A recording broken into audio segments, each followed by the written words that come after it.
안녕하세요. 만나서 반갑습니다. 여러분과 같이 대박 특집을 진행하게 될 김영준입니다. 제가 최민수 씨가 드라마에 나오는 걸 언제 마지막으로 봤냐면요. 제가 드라마를 좀 되게 잘 안 보는 편이거든요. 군대에 있을 때 태양산식이라고 그 드라마 있었죠. 그죠?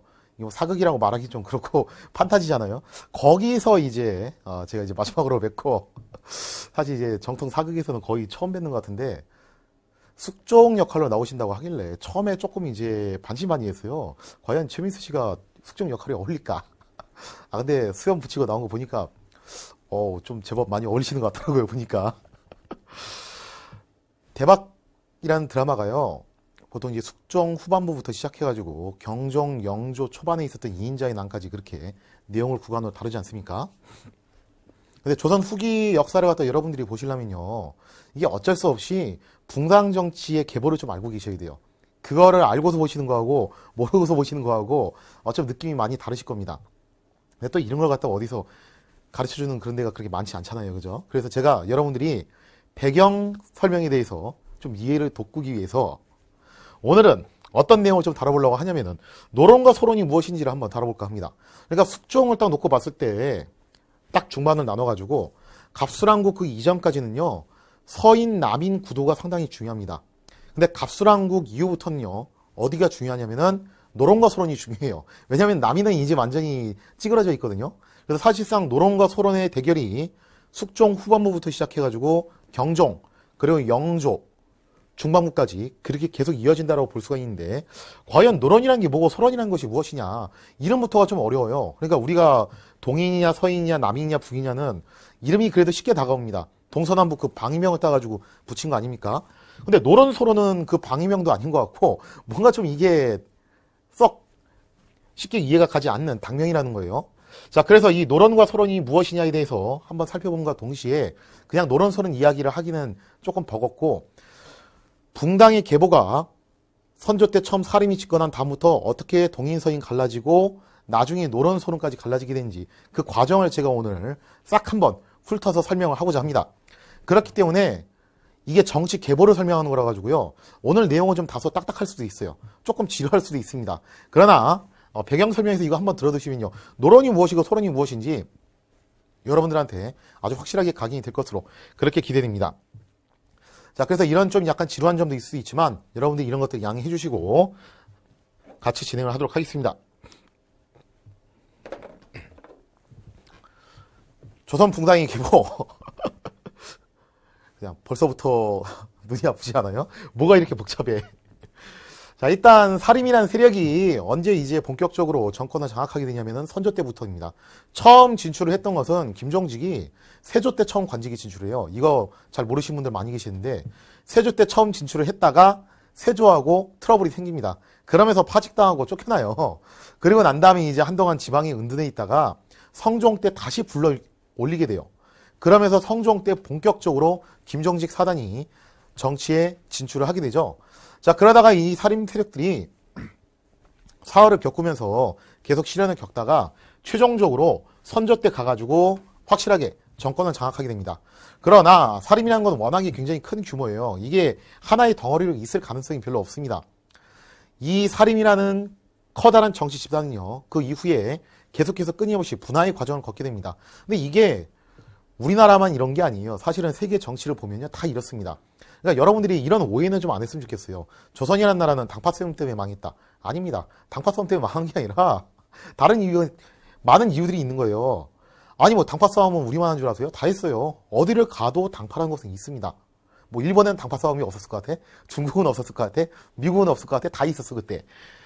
그러니까 그런 이상한 오해는 하지 마시고 이거는 인간이 정치라는 걸 하면서 당연히 발생하는 생리적 현상이다. 그렇게 생각을 해주시면 될 것 같아요. 자, 그러면은 이 사림이 어떤 식으로 계보가 갈라지냐 한번 그 과정을 살펴보도록 하겠습니다. 먼저 사림이 제일 먼저 갈라지게 된 이유는요, 동인과 서인으로 갈라지게 되는데 그 계기가 됐던 사건이 바로 을해당론이라는 사건이에요. 서인 측의 심의겸 그리고 동인 측의 김효연 이 두 사람 사이에 굉장히 쪼잔한 이야기가 있었습니다. 그 이야기가 무엇이었냐? 그 이야기는요, 제가 옛날에 특강 찍은 게 있어요. 그걸 여러분들이 찾아보세요. 징비록 특집 중에서도 동서붕당이라고 제가 찍은 거 있으니까 그거를 참조해 주시기 바랍니다. 그래서 이 부분은 제가 일단 넘어갑니다. 동인과 서인을 이렇게 갈라졌는데 동인도 얼마 안 가가지고 북인하고 남인으로 갈라져요. 보통 이제 북인 쪽인 남명 조식 계열이고 남인 쪽을 퇴계 이황 계열로 그렇게 보는 경우가 많이 있는데 갈라지게 된 계기가 무엇이었냐라고 하면요. 기축옥사라는 사건이었습니다. 기축옥사라는 사건 무엇이었냐? 이것도 옛날에 징비력 특집에서 어느 정도 얘기를 했지만 한 번 더 이제 제가 기억을 되새기는 차원에서 설명을 드리면요. 정여림이라는 사람이 역모를 일으켰다가 사실 뭐 역모를 진짜로 일으켰는지 어쩐지 증거도 좀 불확실해요. 하여튼 역모 연루가 돼가지고 자살을 했습니다. 근데 정여림이 어떤 사람이었냐면은 원래는 서인이었어요. 그러다가 동인으로 갈아탄 거예요. 쉽게 말해서 철새 정치인이죠. 그래서 선조한테 찍혔습니다. 자기가 이제 출세하기 힘들 것 같으니까 정여림이 낙향을 했어요. 자기 고향으로 전라도 쪽으로. 그리고 난 다음에 거기서 대동계라는 계모임을 만들었는데 이게 나중에 역모석관하고 연루가 되면서 쫓기게 됩니다. 결국 이제 이 정여림은요 스스로 자살을 하게 돼요. 그래서 이 정여림이 진짜로 역모를 일으키려고 했었냐 아니었냐 사실 의견이 되게 분분해요. 뭔가 이제 실체가 불분명하다고 보시는 분도 계시고 이게 진짜 나름의 건덕지는 있긴 있었다 보니까 본인이 정말로 이걸 갖다 거사를 갖다 결행을 하려고 했는지는 모르지만 나름의 건덕지는 있지 않았냐라고 보시는 분도 계시고 하여튼 여러 가지 의견이 있는데 당대에도 논란이 상당히 많았어요. 그래서 이 정여림이 이런 사건을 일으키자 가뜩이나 이제 눈에 가시 갔던 정여림이 역모에 딱 휘말려가지고 뭔가 건수를 갖다 만들어내니까 당시 선조가 이걸 계기로 동인들을 완전히 초토화시킵니다. 그러니까 그때 당시에 집권정당이 동인이었어요. 그래서 이 동인에서 서인으로 집권정당을 갈아치우기 위해서 정여림의 역모 사건을 계기로 완전히 동인을 쑥대밭을 만들어버린 그 사건이 바로 기축옥사입니다. 당시 이 사건을 갖다 감찰을 했던 사람이 누구냐면 바로 서인 측의 파이터 누구예요? 정철이에요. 정철이 이거 하면서 얼마나 많이 사람을 갖다 때려잡았는지 여러분들은 뭐 정철하면은 그냥 시인, 그죠? 주로 국어 시간에 접하는 그런 이제 문학가로 생각하기 쉬운데 이 사람 굉장히 냉혹한 정치인이에요. 하도 동인을 갖다 초토화를 시켜가지고 동인이 진짜 피해를 엄청나게 입었습니다. 근데 나중에 시간이 지나면서 서인이 이제 정권을 장악했다가 이게 오래 못 가요 또. 왜? 정철이 세적 건조 문제로 선조 눈밖에 나게 되면서 서인이 다시 또 밀려나고 동인이 복귀하게 됩니다. 근데 이 상황에서 다시 권력을 재장악했던 동인들이 의견이 좀 나뉘게 돼요. 어떤 의견이 나뉘게 되냐? 우리를 이렇게 괴롭혔던 정철 어떻게 해야 된다? 아주 우리가 철저하게 복수를 해야 된다 라고 주장하는 사람이 있었는가 하면은 에이 복수는 복수를 부르는 법, 피는 피를 부르는 법, 그냥 이쯤에서 넘어갑시다 라고 주장하는 세력이 있었는데 좀 온건한 주장을 했던 세력이 남인이 되고 강경한 주장을 했던 세력이 북인이 돼요. 근데 주로 이제 북인 쪽에 해당하는 사람들이 누구냐면은 남명 조식 계열의 제자들인데 왜? 이 사람들이 특별히 좀 피해를 많이 받았어요. 그러니까 그 피해 의식이 강하다 보니까 강경한 주장을 하게 되는 겁니다. 반대로 퇴계 이황 쪽 계열은 상대적으로 덜 피해를 받았어. 그래서 온건한 얘기를 하는 거예요. 그래서 북인과 남인이 갈라지게 된 계기는 이 기축옥사가 가장 결정적인 사건이었다고 얘기를 하는데 이거 말고도 사실은 이유는 좀 있어요. 일단 기본적으로 남인의 영수가 누구였냐면은 류성룡입니다. 그리고 북인의 영수는 이산해였어요. 근데 둘 사이에 알력 다툼이 예전부터 계속 있었어요. 사적인 그 앙금이 이 기축옥사 이후에 정철의 처우 문제를 가지고 폭발을 하면서 결국 분당을 하게 된 겁니다. 자, 그래서 북인과 남인이 갈라지게 된 계기, 그거는 기축옥사 이후에 정철의 처우 문제가 기준이 되긴 했지만 그 이전부터 양자 사이에 뭔가 균열은 있긴 있었다. 이렇게 볼 수가 있고요. 자, 북인 쪽을 먼저 싹 설명을 할게요. 사실 뭐 북인 쪽은 나중에 제가 특집을 한번 찍어야 될 것 같아요, 이게. 제가 광해군에 대해서 꽤 여러 개의 특집을 찍었지만 아직 광해군 시대에 일어났던 옥사에 대해서는 한 번도 다뤄본 적이 없습니다. 광해군 옥사도 진짜 할 말이 엄청 많은데 북인이라는 집단은요, 교과서적으로 이제 서술을 할 때는 대북과 소북으로 갈라지고 그 갈라지게 된 계기가 뭐였냐라고 했을 때 광해군을 지지했던 게 대북, 영창대군을 지지했던 게 소북이다. 교과서에서는 이렇게 서술을 해요. 이게 틀린 말은 아닙니다. 틀린 말은 아닌데 사실은요, 그건 교과서적인 서술이고 원래 그 이전에 이 둘이 갈라질 수밖에 없는 사건이 일어납니다. 어떤 사건이 일어나냐면은 자, 상황이 이렇게 됐어요. 북인과 남인으로 갈라진 상황에서 그렇다고 뭐 이게 갈라졌다고 해서 처음부터 이게 딱 칼로 자르듯이 갈라진 건 아닌데 북인과 남인으로 서서히 이렇게 찢어지던 그 상황에서 임진왜란이 발생을 합니다. 그 임진왜란이 발생했을 때 당시 이제 정권을 갖다 장악해가지고 외란을 극복하는데 결정적인 공을 세웠던 인물이 누구냐면 바로 류성룡이에요. 영의정 겸 사실상 군 최고 사령관 아니었습니까? 훈련도감도 만들고. 자, 근데 그 류성룡은 남인계열이라는 거죠. 근데 전쟁이 끝나자마자 사실상 전쟁에 대한 책임을 지고서 남인계열은 일단 전기에서 밀려납니다. 왜? 일단 류성룡, 그리고 류성룡이 추천했던 김성일 뭐라고 얘기했어요? 전쟁은 없을 것이다 라고 얘기하는 바람에, 물론 이것도 또 이유가 있어요. 또 그렇게 된 게 그냥 뭐 진짜 무사태평 안일주의로 전쟁 없을 것이다 라고 말한 건 아니었고, 이게 전쟁이 있다라고 너무 강조를 하다 보면은 민심이 동요할 수 있으니까 좀 조심스럽게 접근하지 않겠냐. 하여튼 류성룡은 성격 자체가 원래 온건하지 않습니까? 그래서 이제 정치인으로서 이제 그렇게 발언을 했던 건데, 그게 결국에는 자기의 목을 움켜쥐게 됩니다. 북인 측에서 공격을 가하는 거예요. 남인들이 먼저 그렇게 얘기를 했기 때문에 우리가 대비가 제대로 안 됐던 거고, 그래서 이렇게 전쟁이 일어났던 거 아니냐, 전쟁을 못 막았던 거 아니냐, 그러면서 서인과 같이 합세를 해가지고 남인이 이때 실각을 당하게 됩니다. 그러면서 북인이 정권을 장악하게 되는데, 서인은 이제 야당이고 북인이 이제 집권 여당이 되는 거죠. 그리고 이제 남인 같은 경우는 제2야당으로 밀려나는 거고. 근데 북인에서 이 사건이 발생을 해요. 당시 홍여순이라는 사람이 대사원으로 임명이 됩니다. 이 홍여순이라는 사람은요, 드라마 징비록 보신 분들 아실 거예요. 거기서 진짜 바람 중에 바람이었거든요. 사람이 문제가 많은 사람이었어요. 비리도 많이 저질렀고 부정부패도 많이 했고 굉장히 문제가 많은 사람인데, 그 홍여순을 어디로 임명시켰냐면은 대사원에 임명을 시킵니다. 대사원이 뭐 하는 자리냐면은 요즘으로 치면은 검찰총장이에요. 아니 그렇게 문제가 많은 사람은 검찰총장 임명시키면은 그거 되겠습니까? 그죠? 그러다 보니까 북인 내에서도 반발이 일어난 거예요. 아니 이건 좀 아니지 않냐. 홍여순은 굉장히 문제가 많은 사람인데 홍여순을 대사원에 임명을 하다니, 그거는 좀 문제가 있다. 아무리 같은 당이라고는 하지만 홍여순은 안 된다 라고 홍여순을 비판했던 세력이 바로 어느 쪽이었냐면은 남이공을 비롯했던 소북계열이었어요. 그러면서 무슨 소리야, 홍여순 정도면 괜찮지라고 하면서 홍여순을 옹호해줬던 사람이 누구냐면은 바로 이사내를 비롯했던 대북계열이었습니다. 사실 소북과 대북은요, 뭐 때문에 갈라진 거냐면은 홍여순 때문에 갈라진 거예요.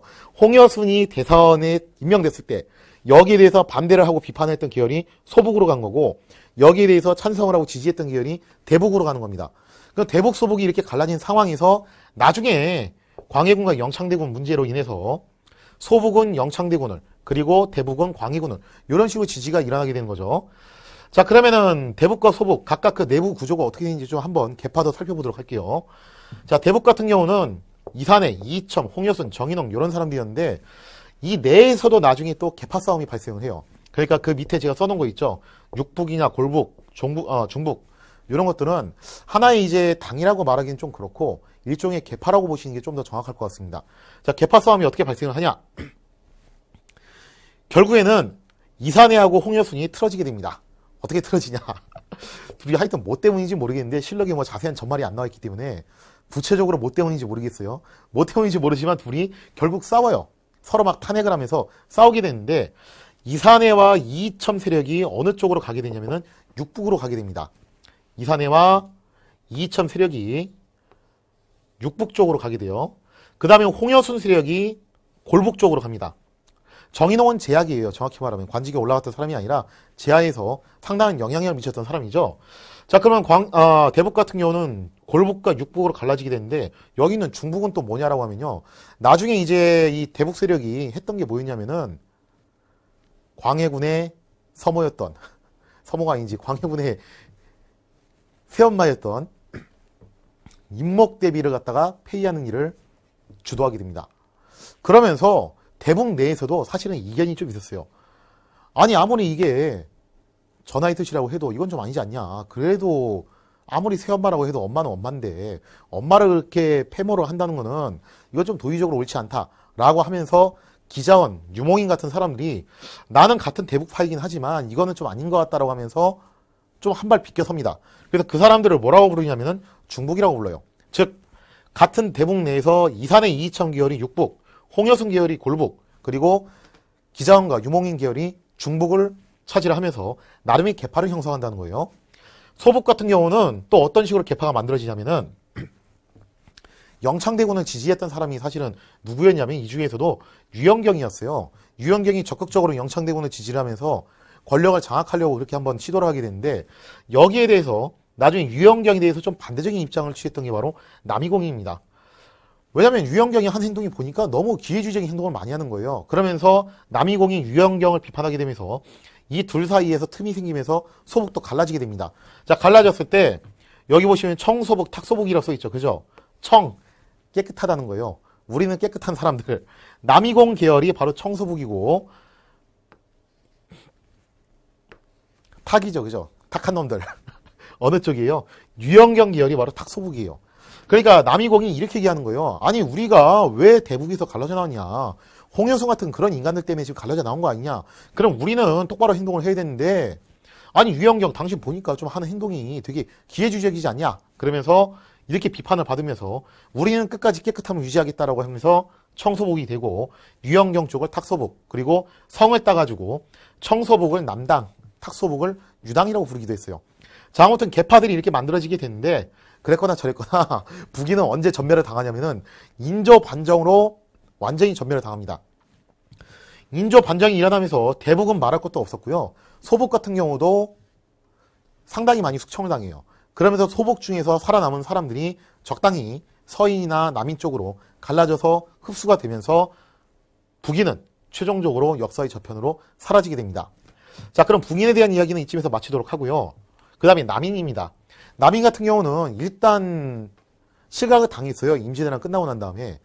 그래서 제2야당으로 밀려나서 거기서 눈칫밥을 먹고 있다가 다시 언제 떠오르게 되냐면 인조 반정으로 떠오르게 됩니다. 그러니까 인조 반정이라는 그 사건 자체가 서인이 주도하고 남인이 동조하고 소북이 방조한 사건이에요. 누구를 골탕 먹이려고, 대북을 골탕 먹이려고. 너무 혼자서 막 나가니까 에이, 너 한번 골탕 좀 먹어봐라 하면서 서인이 주도해서 일으키고 남인이 여기에 동조를 하고 소북은 그냥 방조를 했어요. 자, 이렇게 되면서 남인은 서인과 함께 다시 정권의 양대 산맥으로 떠오르게 되면서 서인이 집권 여당이 되고 남인이 정통 야당이 됩니다. 이 구도가 한 50년 정도로 이어지게 돼요. 사실 인조 때까지만 하더라도 남인이 서인한테 어떻게 뭐 덤벼볼 그런 건 아니었어요. 왜냐면은 철저하게 서인 정권이거든요. 인조 같은 경우는. 그리고 그 뒤로 올라왔던 효종 때까지만 하더라도 남인이 그렇게까지 서인에게 덤벼보지 못했습니다. 근데 한 현종 때쯤 오니까 남인도 슬슬 이제 좀 욕심이 나는 거죠. 아, 내가 언제까지 야당을 해야 돼? 나도 한번 좀 권력 좀 잡아보고 싶은데. 그리고 현종 때 가가지고 남인이 서인을 공격할 수 있는 아주 좋은 건수가 생깁니다. 그게 뭐냐면은 예성 논쟁이라는 사건이에요. 예성 논쟁도 굉장히 복잡합니다. 이것도 따로 특집으로 한번 찍어야 되는데 일단 지금 뭐 그냥 간단하게만 얘기를 할게요. 하여튼 뭐 상복 입는 거 가지고 싸운 거죠. 그죠? 근데 예성 논쟁은 두 번 일어났어요. 현종 주기 초에 1차 예성 논쟁 때는 어느 쪽이 승리했냐면은 서인이 이기고 남인이 졌습니다. 근데 2차 예성 때는 어느 쪽이 이겼냐면은 남인이 이기고 서인이 졌어요. 그러면서 현종 말년에 극적으로 남인이 부상하기 시작합니다. 그래서 남인들이 계속 정계에 비집고 들어오게 되고 서인의 영수였던 송시열은 축출을 당하고 그러면서 점차 남인이 권력을 장악해 가다가 숙종 초기에 가면은 확실히 남인 정권이 들어서게 된다는 거예요. 자, 그러면서 숙종 초기 되면은 여야 교체가 일어나요. 무려. 그래서 정통 만년 야당이었던 남인이 집권 여당으로 떠오르게 되고 서인은 졸지에 야당으로 굴러떨어지는 그런 수모로 당하게 됩니다. 근데 정권을 장악했던 남인이요, 그 안에서 또 계파 싸움이 발생을 합니다. 이 계파 싸움이 어떻게 발생하냐? 보니까 청남하고 탁남이 있죠, 그죠? 여기도 청하고 탁이 있는데 여기도 청하고 탁이 있네, 그죠? 뭔가 좀 삐이 오지 않아요? 이게 뭐냐면 이런 거예요. 남인이 한참 예선 논쟁 벌이면서 정통 야당 생활을 할 때 그 안에서도 두 개의 불의의 세력이 있었어요. 뭐였냐면은 한쪽은 우리가 서인과 과감하게 싸워가지고 어떻게 된다, 정권을 차지해내야 된다 라고 생각했던 세력이 있는가 하면은 에이 무슨 소리야, 그냥 우리가 서인을 어떻게 이겨, 그냥 그러지 말고 적당히 서인하고 타협을 하면서 떨어지는 콩콩이나 받아먹으면 되는 거지 라고 그렇게 생각했던 세력이 있었는데 그쪽이 탁남 계열입니다. 즉 쉽게 말해서 예성 논쟁 당시에 송시열과 서인과 아주 대차게 싸웠던 윤슈나 허목 쪽 계열이 청남이 된 거고, 우리는 깨끗한 사람들이다, 우리는 아주 강경했던 사람들이다, 목숨 걸고 싸우지 않느냐, 그렇게 주장하는 세력이고, 허적과 권대원 같은 세력들은 어떤 사람들이냐면은 그때 챙길 거 다 챙기고 받아먹을 거 다 받아먹으면서 적당히 서인들과 타협을 했던 세력들입니다. 그러면서 그 안에서도 나름의 계파가 형성되니 그것이 바로 청남과 탕남이라는 거예요. 자, 일단 남인 여기까지 딱 설명 끝내고 오늘 뭐 본격적인 메인 설명은 서인이죠. 서인은 그러면 어떤 식으로 갈라지게 되냐 했을 때, 자, 서인 같은 경우 얘들은 계속 만년 야당 생활을 하다가 한방에 일방역전했던 게 뭐였냐면은 인조반정이었어요. 인조반정을 통해서 서인은 집권 여당으로 껑충 뛰어 올라오게 되고 남인에게 권력을 빼앗기기까지 무려 50년 동안 아주 떵떵거리면서 잘 나갔던 정당이 바로 서인입니다. 근데 이 서인은 워낙에 규모가 큰 집단이다 보니까 그 내부적으로 계파가 좀 많이 갈라지게 되는데 크게 처음에 둘로 갈라집니다. 인조반정을 중심으로 공서파하고 청서파로 갈라지게 되는데 이 공서파, 청서파는 무슨 말이냐. 자, 인조반정이 일어났어요. 근데 그때 직접적으로 반정을 주도하고 여기에 참여했던 세력을 공서파라고 얘기를 해요. 뭐 이제 공운이 있다고 해서 훈서파라고도 합니다. 그에 비해서 청서파는 뭐겠어요? 인조 반정 자체에 동의는 했는데 여기에 직접적으로 참여는 안 하는 사람들이에요. 그러니까 보통 이제 그때 당시에 제하에 있었거나 아니면은 관직이 좀 낮았거나 혹은 좀 권력의 핵심부에서 좀 떨어져 있었거나 그랬던 사람들이죠. 자, 그래서 공서파, 청서파로 이렇게 갈라져 있었는데 뭐 양자가 그렇게까지 사이가 나쁘거나 그러진 않았습니다. 처음에는. 그러다 시간이 지나면서 이 안에서도 또 계파가 계속 발생을 하게 되는데 그 계기가 뭐였냐면은 바로 병자호란이었어요. 인조 때 있었던 굉장히 중요한 사건이죠. 병자호란에서 결국 최종적으로 조선이 패배를 맞이하게 되면서 삼전도에 맹약이 일어나게 되면서 그 이후에 계파 간의 갈등이 상당히 크게 발생을 한다는 겁니다. 자, 그럼 그 계파가 어떤 식으로 갈라졌냐 보면요. 먼저 공서파부터 설명을 할게요. 공서파는 낙당과 원당으로 갈라집니다. 일단 낙당의 영수는 누구냐면은 낙흥 부원군이었던 김자점이었어요. 그리고 원당의 영수는 누구냐면은 원평 부원군 원두표였습니다. 그래서 여러분들이 그 부원군이라는 용어를 좀 잘 생각하셔야 되는데 보통 부원군은 누구한테 주는 칭호냐면은 왕의 장인한테 주는 칭호입니다. 그러면은 뭐 김자점도 장인이고 원두표도 장인이냐? 그건 아니고 원래는 그렇긴 한데 공이 좀 있는 사람들한테도 부원군이라는 호칭을 주는 경우가 있어요. 그래서 류성룡 같은 경우도 부원군 호칭을 받았습니다. 장인은 아니었지만. 자, 아무튼 간에 낙흥 부원군의 낙자를 따서 낙당, 원평 부원군의 원자를 따서 원당이라고 불렀는데 이 둘은 왜 갈라졌냐? 자, 여기서 이제 김자점이 상당히 문제가 되는데 이 김자점이 진짜 할 얘기가 무지하게 많아요. 이거 병자호란 특집을 한번 찍어가지고 김자점에 대해서 쭉 설명을 해야지 되는 얘기인데 일단 간단하게만 얘기를 하겠습니다. 김자점이 어떤 사람이냐면은 병자호란 진짜 노답 삼형제 3대 엑스맨 중 한 명이에요. 김자점, 김류의 아들 김경진 이 세 명이 진짜 문제가 엄청 많았던 사람들인데 사실 병자호란이 원래 이길 수도 있는 싸움이었어요. 이거 병자호란을 진짜 교과서적으로 공부하신 분들은 이게 우리가 상대도 안 되는 상태에서 힘없이 진 전쟁을 알고 계시는데 원래 병자호란도 상당히 이길 가능성이 있는 싸움이었습니다. 근데 그 이길 가능성을 다 망가뜨렸던 사람이 누구였냐면 이 세 명이었어요. 그 중에서도 김자점의 역할이 굉장히 두드러졌다는 거예요. 김자점이 상당히 좀 태만하게 전쟁에 임하게 됐는데 이것 때문에 결국에는 전쟁이 끝나고 난 다음에 파면을 당합니다. 그러니까 인조가 김자점을 진짜 잡아 죽이고 싶었는데 공신이라서 내가 참는다 하고 일단 관직에서 쫓아내버려요. 근데 김자점이 머리가 좀 잘 돌아가는 사람이에요. 특히 기회를 갖다 되게 잘 찾는 사람이거든요. 딱 돌아가는 시세를 보니까 우리가 청한테 조선이라는 나라가 이제 청한테 어떨 수밖에 없는 상황이니까 이제 과거 명나라가 했던 것처럼 청에게 사대를 할 수밖에 없는 상황으로 가게 되죠. 그러면서 김자점이 색깔 변신을 해가지고 친청파가 돼요. 친청파가 되면서 사실상 거의 청과 딱 달라붙는 상황이 돼버리니까 인조가 김자점을 함부로 대하기가 힘들어집니다. 거기다가 인조도 말년에 여러분들 오해하지 마세요. 효종이 북벌운동했다고 해서 인조도 무슨 반청주의 이런 걸 했을 것 같은데 아니에요. 인조 사실 친청파였어요, 이 사람. 왜 그러냐면은 자기 권력을 유지하기 위해서 결국 누구한테 잘 보일 수밖에 없냐? 청에게 잘 보일 수밖에 없다는 겁니다. 그러다 보니까 이신전심 통하는 거예요. 더군다나 김자점이 막판에 인조가 하고 싶은 거를 다 밀어줍니다. 그러면서 김자점은 청에게도 잘 보이고 인조에게도 잘 보이면서 아주 줄을 잘 타요. 그래서 원래는 숙청을 당해야지 정상이었던 사람이 여기서 완전히 기사회생을 해서 오히려 권력의 핵심으로 자리를 잡게 됩니다. 그러다 보니까 이게 진짜 가짜게 보이는 거죠. 아니 진짜 사람이 말이야 양심이 있어야지. 이거 뭐 부끄러운 줄 알아야지. 부끄러운 줄도 몰라. 김자면 당신 그거 너무하는 거 아니냐? 솔직히 전쟁에서 패전할 때 당신 책임이 굉장히 컸는데 그러면 자숙하고 반성해도 모자를 판국에 친청이라니. 그래, 우리가 지금 당장 힘이 없으니까 반청은 못한다고 치자. 근데 적어도 사람이 체면은 있어야 될 거 아니야. 양심은 있어야 될 거 아니야. 아니 그렇게 노골적으로 친청 앞잡이가 돼도 되는 거야? 하면서 원두표가 비판을 가기 시작하죠. 그래서 제가 여기다 써놓기는 김자점이 친청파, 원두표가 반청파라고 써놨습니다. 그런데 원두표가 말하는 반청은요, 뭐 아주 그냥 대놓고 청과 싸우자 그런 주의까지는 아니었어요. 사실은 그런 주의까지는 아니었고, 우리가 그래도 원래 명을 섬기다가 지금 청으로 어쩔 수 없이 갈아타게 된 건데, 그래도 우리도 체면이 있고 양심이 있지. 그게 어쩔 수 없이 사세에 따라서 그랬다고 하자 치자. 근데 이렇게 적극적으로 친청행동을 하는 거는 좀 문제가 있지 않냐, 이런 주의였다는 거예요. 자, 그러면서 원두표가 김자점을 이렇게 공격을 하게 되면서 이 두 사이가 갈라지게 됩니다. 자, 그런데 낙당이 됐든 원당이 됐든 얘네 둘은 오래 못 가요. 왜 오래 못 가냐면은 이거 조선 전기의 훈구파하고 좀 비슷한 논리거든요. 조선 전기의 훈구파도 결국에는 소멸을 하게 됐어요. 왜 소멸을 하게 됐냐면은 공신 세력은 다 그렇습니다.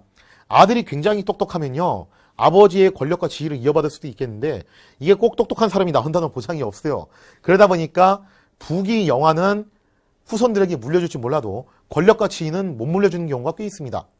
자, 그래서 결국에는 원당 세력은 자동 소멸, 그리고 낙당 세력은 효종이 왕이 된 다음에 김자점이 반역을 도모했다가 걸림해서 소멸을 당하게 됩니다. 김자점이 왜 반역을 일으켰냐? 이 얘기도 상당히 복잡한 얘기인데 제가 언젠가 한번 효종 특집을 꼭 찍을 생각입니다. 그때 이 사건에 대해서 좀 더 자세하게 설명을 해드리도록 하겠습니다. 그러니까 오늘은 이 붕당 계보에 대해서 간단한 흐름만 설명을 해드린 거예요. 자, 그 다음에 이제 청서파 쪽으로 넘어갈게요. 사실 오늘 이야기의 핵심은 이 청서파예요. 뭐 공서파는 이런 식으로 사라지는 거고 청서파가 사실상 핵심이라고 볼 수 있는데, 자, 청서파는 크게 계파가 한당과 산당으로 나뉩니다. 한당과 산당, 무슨 얘기냐면요, 한당은요 한강 이북에 살던 사람들, 그리고 산당은 주로 충청도 일대에 살던 사람들, 이런 식으로 나뉘게 되는데 여기서 좀 감이 오죠, 그죠? 한강 이북에 살았다는 것은 수도권, 즉 서울 시티즌이에요.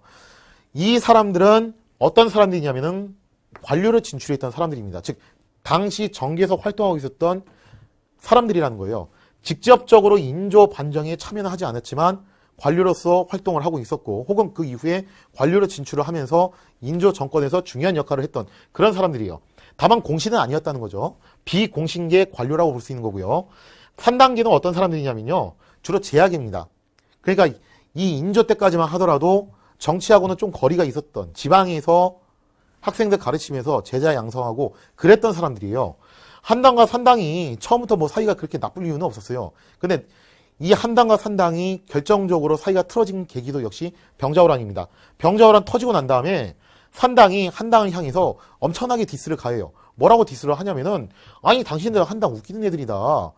지금 병자호란이 일어나서 군부가 청에게 항복을 하는 엄청난 치욕을 당했는데 당신들 양심이 있는 거야? 그러고서도 지금 계속 정치생활을 한다고? 관료생활을 한다고? 에라이, 김상원 당신 말이야, 자결하기로 했으면은 자결해야 될 거 아니야. 왜 자결 안 하는데? 그리고 한당 떨거지들, 당신들 전쟁에서 패전했으면 책임을 지고서 사퇴를 하던가 자결을 하던가 그래야 될 거 아니야. 뭐 뻔뻔하게 계속 관료생활을 해? 하면서 3단계가 한 단계를 계속 디스를 한다는 거예요. 그러니까 한 단계도 발끈하는 겁니다. 아니 3단계 니들 되게 웃긴다.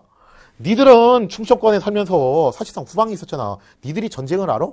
니들이 만주족을 아니하고 직접 싸워봤어. 우리는 직접 마주쳐 본 사람들이야. 그리고 전쟁이 끝나고 난 다음에 전후 처리도 해야 되고 또 그 이후에도 국정 운영을 하려면 누군가는 정치를 해야 될 거 아니야. 그래서 우리가 그거 하는 거다. 정 니들이 불만이 있으면 올라와서 하던가. 이러면서 한당과 산당도 서로 감정 싸움이 시작돼요. 근데 이 감정 싸움이 본격적으로 발생했던 게 누구와 누구 사이였냐면은 바로 여기입니다.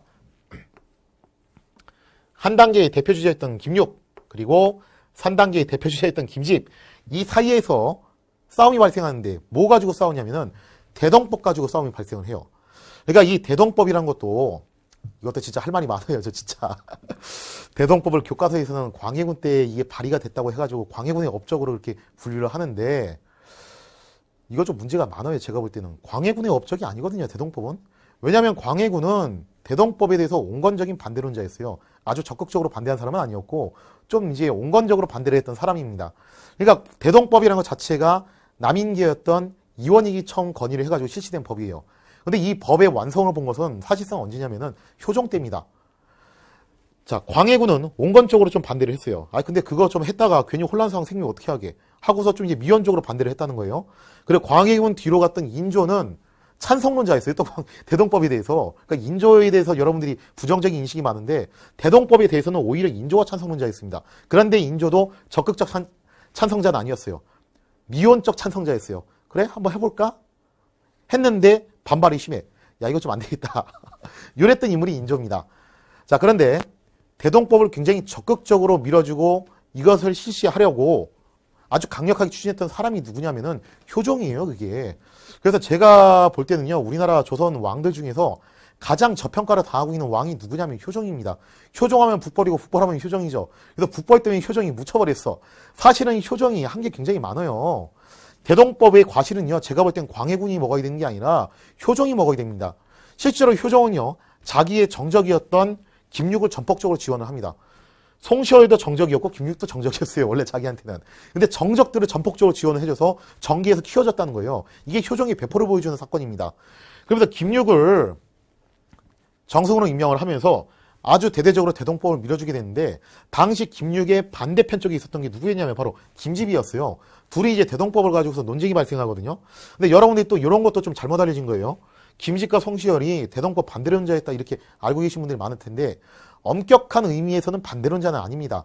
그러니까 대동법이라는 것은 결국에는 공납에 대한 폐단 때문에 일어난 개혁 논의잖아요. 근데 그 공납 문제를 어떻게 해결할 것이냐를 놓고 봤을 때 김육계열과 김집계열이 시각이 달랐던 거예요. 김육계열은 아예 대동법이라는 걸 실시를 해가지고 파격적으로 개혁을 해야 된다고 보는 입장이었고 김집계열은 그거는 너무 혼란 사항이 생길 수도 있는 문제 아니냐. 그러니까 공안을 개정해가지고 좀 더 공평하게 조세 부담을 나갈 수 있도록 그렇게 개혁을 하는 게 올바르지 않겠냐라고 하면서 공안 개정론을 주장했던 게 바로 이쪽입니다. 굳이 비유를 해주자면은 고려 말에 정몽주하고 정도전을 생각하시면 돼요. 정도전은 지금 이 고려는 썩어 빠졌으니까 어떻게 하자. 싹 무너뜨리고 새로운 나라를 만들자라는 급진파 세력이었고 그 정도전과 비슷한 스타일의 개혁을 추진했던 게 바로 김유기였다는 거예요. 그 다음에 정몽주는 무슨 소리냐. 고려라는 틀은 유지를 하고 우리가 조심스럽게 천천히 온건하게 개혁을 추진하지 않겠냐라고 주장했던 게 정몽주 계열이에요. 그거하고 비슷한 얘기를 했던 게 김집 송시열 쪽입니다. 즉 개혁을 하지 말자는 게 아니라 온건하게 개혁하자는 얘기였어요. 자, 아무튼 간에 대동법은 나중에 제가 또 이것도 특집으로 자세히 설명할 거니까 여기서 간단하게 얘기만 합니다. 그 대동법 문제를 가지고서 김육과 김집이 서로 신경전을 벌이게 되는데 결국 효종과 현종이 한 단계를 적극적으로 밀어주게 되면서 대동법은 확대되면서 완전히 정착을 하는 데 성공을 합니다. 숙종 초기에 최종적으로 정착을 하게 되죠. 자, 그런데 나중에 시간이 지나면서 바로 이 청서파 계열을 중심으로 결과적으로 노론과 소론이 형성이 됐는데 그 형성되는 과정과 계기는 이래요. 현종 말기에 제2차 예성 논쟁에서 남인이 승리를 하게 되면서 송시열이 아웃당했어요. 그러면서 서인은 송시열의 당시 이제 수제자였던 김수왕을 중심으로 간신히 남인을 견제하고 있었습니다. 자, 근데 이런 상황 속에서 서인 측에서 일반 역전을 갖다가 다시 계획하게 됩니다. 그 핵심에 있었던 역전극의 핵심에 있었던 인물이 누구였냐면은 바로 김석주라는 사람이에요. 이 김석주라는 사람이 누구냐? 김석주라는 사람을 한번 네이버에 검색해 보십시오. 그럼 초상화가 나오는데 풍치가 저만해요. 상당히 등치가 이래요. 그리고 이 김석주가 공작정치의 진짜 달인이었는데 엄청난 공작정치의 달인, 거기다가 척신 권력가, 거기다가 등치도 막 이렇죠. 그죠? 생긴 것도 좀 핸섬하지 않은데 되게 로맨티스입니다. 의외로. 자, 아무튼 간에 이 김석주가 누구냐? 김석주는요. 김육의 아들이 김자명이고 그 김자명의 아들이 김석주입니다. 즉 김석주는 김육의 손자예요. 근데 이 김석주가 가만히 딱 판세를 보니까 남인이 지금 계속 전국을 주도하고 있다는 거예요. 그래서 남인으로부터 나름 이제 자기가 대우는 받고 있었는데 자기는 야망이 있었던 겁니다. 이 판국을 뒤엎어가지고 서인이 권력을 장악하고 그 권력의 핵심에 누가 서겠다? 자기가 서겠다라는 거예요. 자, 그래서 이 김석주가 주도를 해가지고 일으켰던 사건이 뭐였냐면 바로 경신왕국이에요. 우리가 보통 경신왕국 얘기를 할 때 교과서에서는 아마 이 얘기를 많이 할 거예요. 허적의 유학 사건. 이게 무슨 얘기냐면은 자, 당시 이제 남인이 청남하고 탕남하고 나눠져 있는데 사실 이제 통합했을 때 남인의 전체적인 영수는 누구냐면은 허적이었습니다. 근데 이 허적이 이런 일을 하게 돼요. 어느 날 이제 허적이 잔치를 벌였는데 그 잔칫날에 하필이면 비가 온 거예요. 그래서 숙종이 야, 지금 이제 허적 대감이 그래도 남인은 영수이신데 잔칫날에 비가 오네? 이 비를 막을 수 있게끔 유학을 가져다 줘라 라고 이렇게 명령을 내립니다. 승지에게. 자, 이 유학이란 게 뭐냐면은 기름을 먹인 천막인데 군사용이에요. 그러니까 방수 천막이죠. 요즘으로 치면은. 그거를 이제 하사하라고 빌려주라고 이렇게 얘기를 했는데 승지가 돌아와서 이렇게 보고를 하는 겁니다. 전하, 이미 허적 대감 집에 가봤더니 그 유학을 가져다 쓰고 있던데요. 그러면서 숙종이 노발대발한 거예요. 아니, 장난해 지금? 유학은 구수품이고 이거는 왕의 허가가 없으면 쓸 수가 없는 건데 옛날에 한 명이도 못했던 걸 지금 허적이 이렇게 일을 저질렀다는 거야? 저런 몹쓸. 당장 허적과 그 남인들을 싸그리 다 쓸어내 하고 싹. 이게 바로 이제 경신왕국이죠. 그렇게 설명을 하는데 사실 이제 조선왕조실록을 보면요. 허적의 유학 사건이 없어요. 그런 얘기가 없고 그거는 야사에만 전해집니다. 그러니까 실록을 기준으로 얘기를 하면요. 이때 허적 집에 잔치가 있었던 건 사실인 것 같아요. 그 자체는 사실인데 유학 사건 이런 기록은 없습니다. 허적이라는 인물이 또 어떤 인물이냐면요. 굉장히 신중한 스타일이에요. 돌다리도 두들겨보고 건너는 스타일이거든요. 근데 그런 사람이 그렇게 개념 없는 행동을 했다. 좀 뭔가 앞뒤가 안 맞는 것 같습니다. 제가 볼 때는. 그래서 허적이 어떤 게 문제가 있었냐면요. 이 경신왕국의 발단이 되는 것은요. 사실은 허적 자체보다도 허적의 아들이 문제가 있었어요. 허적은 밖에서 처신의 달인이었습니다. 근데 집에서는 그렇게 팔불출이었어요. 자기 아들 허견에 대해서 무언칙하게 사랑을 베풀었던 인물이 바로 허적이었습니다. 근데 허견이라는 사람이 어떤 사람이었냐면은 하여튼 스캔들에 다 터뜨리고 다니는 사람이었어요. 그러니까 여자 관계도 복잡하고 사고도 많이 치고 그랬던 인물인데 그 여자 관계가 복잡했으면은 그걸로 끝났을지도 모르겠지만 이 허견이 뭐에 휘말리냐면 역모에 휘말립니다. 사건의 전말은 이래요.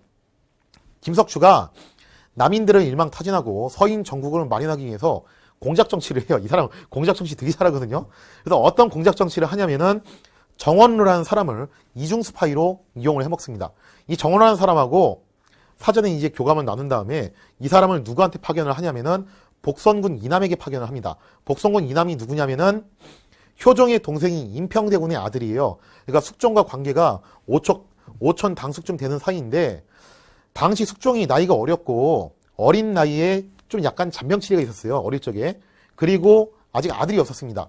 이런 상황이다 보니까 당시 전국에 어떤 기류가 있었냐면은 만약에 숙종이 갑자기 세상을 떠나면은 다음번에 후사를 이을 사람이 없는데 누가 왕이 될 것이냐 했을 때 유력한 후보 중 하나가 누구였냐면은 복선군 이남이었다는 거예요. 그래서 이 복선군 이남에게 정원로를 파견해가지고 이 정원로가 마치 복선군 이남을 위해서 김석주를 비롯하는 서인들의 정보를 캐다 주는 것처럼 속인 겁니다. 즉 이중간첩으로 속였다는 거예요. 그러면서 허위 정보도 흘리고 이렇게 나오는 거죠. 자, 근데 이 정원로가 어느 날 복선군 이남을 충동질을 하면서 이런 얘기를 하는 거예요. 아니, 복선군께서 대업을 이루시려면은 아주 유능한 같은 편이 있어야 될 것 같은데 제가 그 같은 편을 한 명 소개시켜 드리겠습니다. 그게 누구냐면은 남인의 영수의 허적의 아들인 허견입니다 하고서 허견을 소개해서 붙여준 거예요. 그리고 이 허견 칠푼이는 정원로의 꾀임에 넘어가가지고 복선구가 같이 쿵짝이 잘 맞으면서 둘이서 상당히 그런 이제 불교한 얘기들을 많이 오갑니다. 그래서 만약에 지금 전하께서 돌아가시면 다음번에 누가 왕이 될까 하면서 이제 복선구께서 왕이 되시겠죠. 저희 남인들이 팍팍 밀어드리겠습니다. 그럼 만약에 내가 왕이 되면은 자네한테 섭섭하지 않게 대접하겠네. 뭐 이런 얘기들이 왔다 갔다 했겠죠. 한참 분위기가 물이 익었을 때 정원로가 거짓 정보를 흘려요. 복선군 나으리 큰일 났습니다. 김석주가 아무래도 우리를 눈치를 채고 미리 제거를 하려고 자객을 준비를 하고 있는데 이거 어쩌면 좋습니까? 만약에 김석주가 정말로 자객을 이용해서 습격을 가해오면은 우리가 당할 수가 있으니 먼저 선수를 치시죠. 자, 그러면서 결국 문제와 덩어리였던 허경과 복선군이 여기에 딱 겁을 먹고서 어느 정도 역모 계획을 짭니다. 그리고 이 계획을 가지고서 정원로가 바로 폭로를 하는 거예요. 얘들이 역모를 꾸몄다. 결국 이 공작 정치에 말려들어서 복선군 이남은 사사되고 허적은 아들을 잘못 둔 대로 아들을 잘못 둔 죄로 결국 사형을 먹고 죽습니다. 그리고 당시 남인의 대표적인 이런 거였던 윤희도 사형을 먹고 죽게 되죠. 자, 이렇게 되면서 남인 세력들이 싹 쓸려나가고 서인 세력이 권력을 장악했으니 이게 바로 경신왕국이라는 사건이에요. 자, 경신왕국으로 김석주가 권력을 장악했는데 문제가 있어요. 왜냐면은 한 단계가 이쯤 되면 거의 소멸되는 상황이거든요. 숫자적으로는 누가 더 압도적으로 많냐면 3단계가 굉장히 압도적으로 많다는 겁니다. 자, 그러다 보니까 김석주가 생각을 해보니까 내가 정권은 장악했지만 결국 정치는 나 혼자 할 수 있는 게 아니고 어쩔 수 없이 3단계의 힘을 좀 빌려야 되지 않겠냐. 자, 그러면서 누구하고 썸씽을 갖게 되냐면은 송시열과 썸씽을 갖게 됩니다. 물론 뭐 직접적으로 이제 대화를 나눈 건 아니었지만 나름 이제 사람들이 오가면서 서로 이제 그런 교감이 일어난 거죠. 그래서 김석주가 누구를 제일 먼저 복권을 시켜주냐면은 송시열의 수제자였던 김수왕을 복권을 시켜줘요. 이미 이 얘기는 무슨 얘기냐면은 송시열까지 다 복권이 된다는 얘기예요. 그러면서 김수왕과 김석주가 정치적 파트너로 나가면서 결국 송시열까지 복권이 되는 그런 단계에 이르게 됩니다. 자, 이러면서 김석주가 사실상 이제 권력의 핵심으로 떠오르게 되는데, 김석주가 여기서 이런 고민을 하는 거예요. 내가 지금 권력을 잡기는 했지만 남인들이 괴멸적인 타격을 받은 건 아니고 여전히 세력이 막강하단 말이에요. 그리고 이 남인들이 다시 반격을 가해서 혹시 정권을 또 재탈하면 어떻게 될 것인가? 자기는 그러면 큰일 나는 거 아닙니까? 그죠?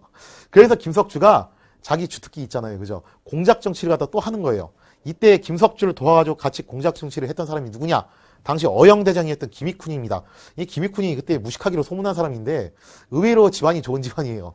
김익훈이 어느 쪽 집안이냐면은 바로 김장생의 손자인데, 김장생이 누구냐면은 송시열의 스승이 김집입니다. 그리고 김집의 스승이 김장생이에요. 그 김익훈과 김석주가 짜고서 굉장히 여러 가지 공작 정치를 펼쳐요. 근데 이 공작 정치들이 조금 이제 성공을 잘 못 거둡니다. 그러면서 같은 서인 내부의 소장파 세력들한테 비판을 받습니다. 젊은 신진 세력들, 언론 세력들한테 비판을 받는 거예요. 아니, 저 김석주 저거 너무 막 나가는 거 아니냐. 아무리 척신이라고 해도 그렇지, 아무리 지금 권신이라고 해도 그렇지, 이런 식으로 공작 정치하는 건 좀 아니지 않냐. 라고 김석주를 비판하고 싶은데, 김석주는 너무 힘이 세니까 어쩔 수 없이 방향을 좀 바꿔가지고 누구를 갖다 물고 늘어지냐면은 김석주의 신봉 노릇을 했던 김익훈을 물고 늘어지는 거예요. 김익훈이 공작 정치를 하는데 이건 잘못된 거다 하면서 김익훈을 계속 탄핵을 한다는 거예요. 자, 김익훈은 탄핵을 하면서 공격이 딱 들어가자 김석주는 어떻게 하는 겁니까? 지금 김익훈이 당하게 생겼으니까 계속 가드를 치는 거죠. 무슨 소리야? 김익훈은 잘못한 거 없어. 진짜 남인들이 그런 거 하려고 했다니까? 영목 꾸미려고 했다니까? 공작 정치라니 이게 왜 조작이야? 자, 이런 식으로 이제 나오는 거죠.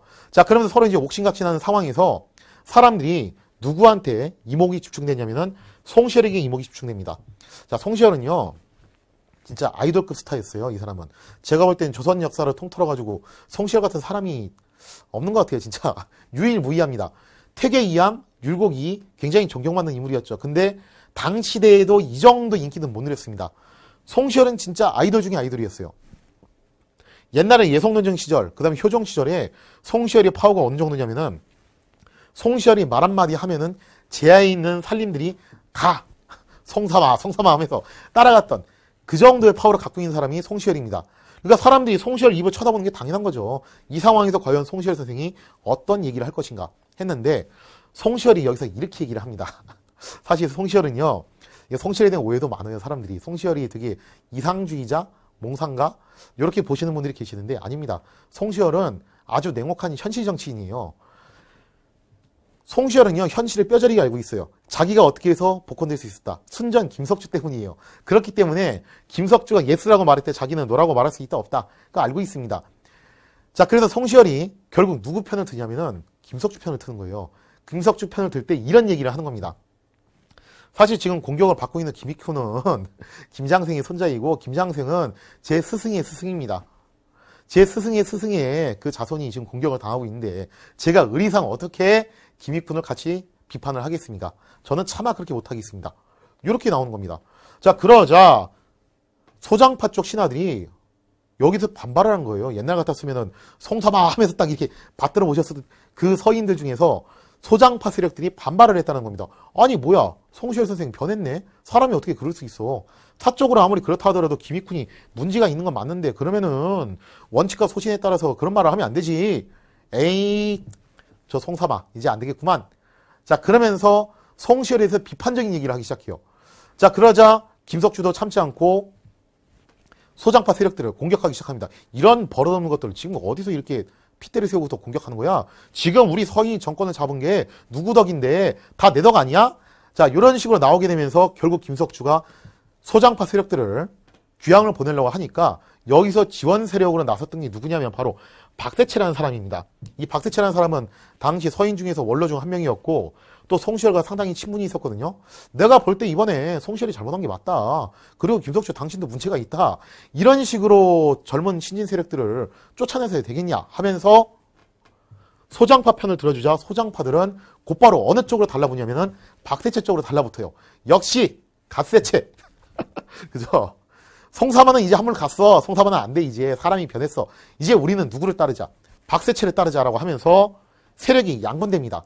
그러면서 주로 대장파 원로 대신들이 노론을 형성하게 되고 소장파 사람들이 박세체와 윤중을 중심으로 소론을 형성하게 됩니다. 그러니까 노론과 소론이라는 말이 어떻게 해서 나온 말이냐면은 에휴 저런 노땅들, 저런 꼰대들 이런 의미에서 늙을 노자를 써서 노론이 되는 거고 소론은 우리는 젊고 팔팔한 사람들이야. 이런 의미에서 소론이라는 용어가 나오게 됩니다. 자, 그래서 처음 노론과 소론이 갈라질 때는 대장파, 소장파 이런 개념은 갈라지게 했는데 나중에 가면은 뭐 이게 다 섞이죠, 그죠? 뭐 나이 많은 원로 신하가 소론에 들어갈 수도 있고 젊은 신진 세력이 노론에 들어갈 수도 있고 그건 나중에는 그렇게 섞인다는 거 여러분들 유념해 두시고요. 일단 갈라지게 된 1차적인 원인은 뭐였냐? 바로 김석주의 공작 정치에 반발을 하면서 그리고 여기에 찬동까지는 아니지만 여기에서 나는 옹호적인 입장을 취했던 송시열에 대해서 실망했던 세력들이 이것을 비판하게 되면서 소론, 노론 이렇게 둘로 갈라지게 됐다는 거예요. 자, 그러면은 노론과 소론이 갈라지게 된 원인은요. 일단 경신왕국 기준으로 그 이후에 분열된 건 맞습니다. 근데 이게 감정적으로 완전히 갈라지게 된 사건이 있습니다. 지금 제가 여기 이 인물들 중에서 설명을 안 한 사람이 있죠. 그죠? 보니까 윤중은 설명을 안 했네. 그죠? 나름 지금 여기서 역할이 다 하나씩 있는데 윤중은 전 뭐 하는 사람이죠? 같은 라인에 있는 거 보니까 뭔가 대단한 사람 같긴 한데 네, 굉장히 중요한 사람이에요. 자, 일단 오늘 1부에서는요. 노론과 소론이 갈라지게 되기까지 그 붕당 계보를 좀 딱딱한 얘기지만 이렇게 쭉 진행을 해봤고요. 2부에서 노론과 소론이 돌아올 수 없는 강을 건너게 돼요. 그 사건이 뭐 때문에 일어나게 되냐면은 바로 송시열과 윤중 사이에서 아주 상당히 쪼잔한 문제가 발생을 합니다. 그들 사이에서 어떤 일이 있었기에 과연 노론과 소론은 감정적으로 갈라서게 됐을까요? 그 이야기를 2부에서 다루도록 하겠습니다. 자, 그다음 뭐 간단하게 이제 홍보를 하자면요. 제 유튜브에 무료로 제공되는 다양한 특집 인강들이 있습니다. 이 앞에 있는 단어들에다가 뒤에다가 탑그레이드 붙이면 돼요.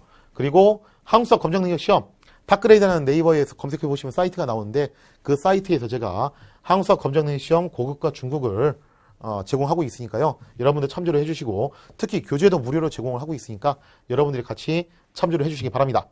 자, 그러면요. 1부 노소 붕당이 어떻게 일어나는지 그 과정 설명은 여기서 마치도록 하고 2부에서 뵙도록 하겠습니다. 감사합니다.